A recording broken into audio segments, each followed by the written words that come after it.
Hey folks, welcome back to Kentucky Hot Wheels video series. This is just a quick follow-up video. I've had a couple questions. People had asked about why I didn't adjust the carb when I put it on. I actually have adjusted it in the last couple of days. After running it about 50 miles or so, I did have to adjust the fuel air mixture and the idle speed and the choke just a little bit. So it got me to thinking I might as well let people know how I do it. And you know, I'm not going to great depth because there's 1,000 videos floating around of people doing this. Everybody has their own way. Every carb is different, but I'll show you real quick how I do it, and you can go from there. Again, if you have any questions, feel free to ask.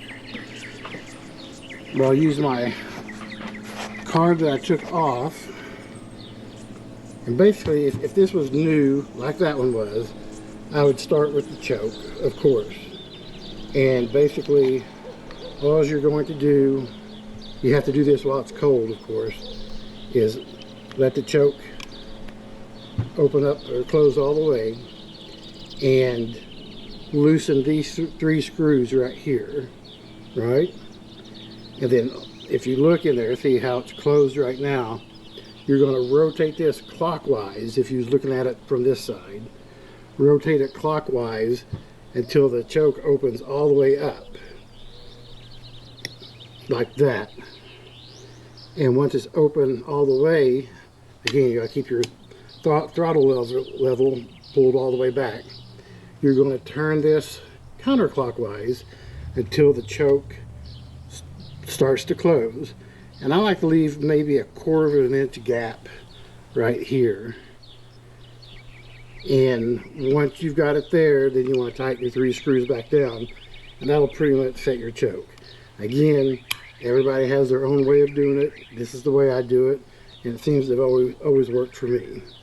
But again, you have to do that while it's cold, or it won't work. The other 2 adjustments you really need to worry about is your air fuel mixture on this carburetor, which is a 3031.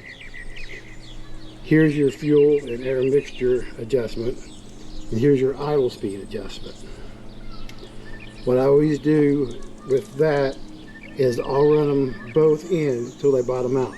You don't want to do it too tight, just run it in until it stops.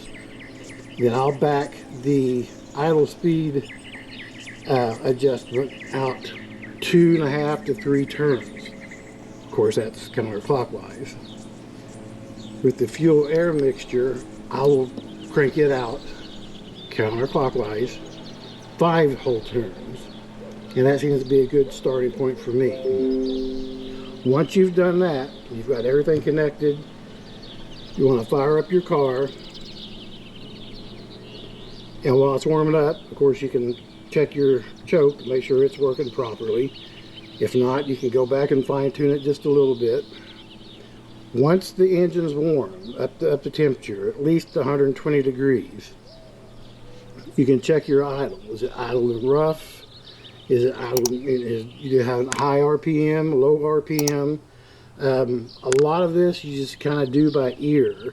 You know, if you've been around them long enough, you know when they're not running well or not idling well. So once the engine's up to temp, what I'll do is I'll turn in the air fuel mixture clockwise. I'm screwing it in. I'll turn it clockwise till the car starts running rough. When it starts kind of bogging down and running rough, back it back out about 1/2 turn. Again, you're just going to have to do it by ear. You'll know when it's kind of settled down.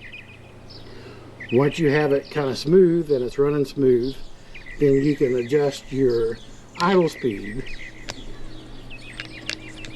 To get it, I run mine about 900 RPM.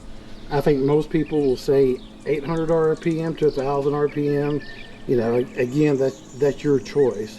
Some people like their engines to idle a little high, around 1100 RPM.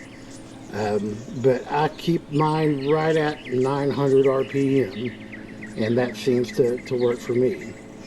Again, when you screw these in to begin with, you don't want to screw them in too tight.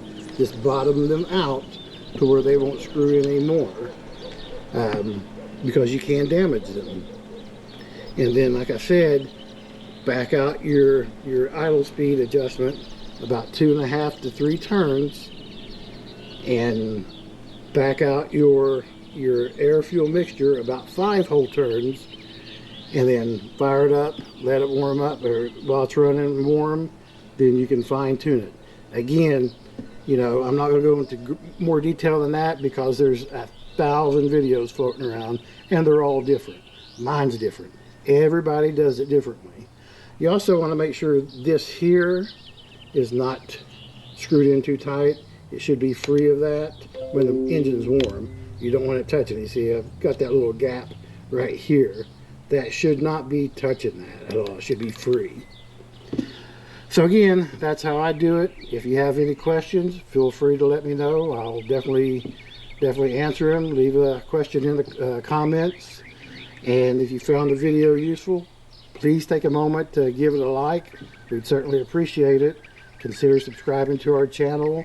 Share the video, and thanks again for sitting here with me and let me explain the way I do this. Again, any questions, just let me know. Till then, I'll see you next time.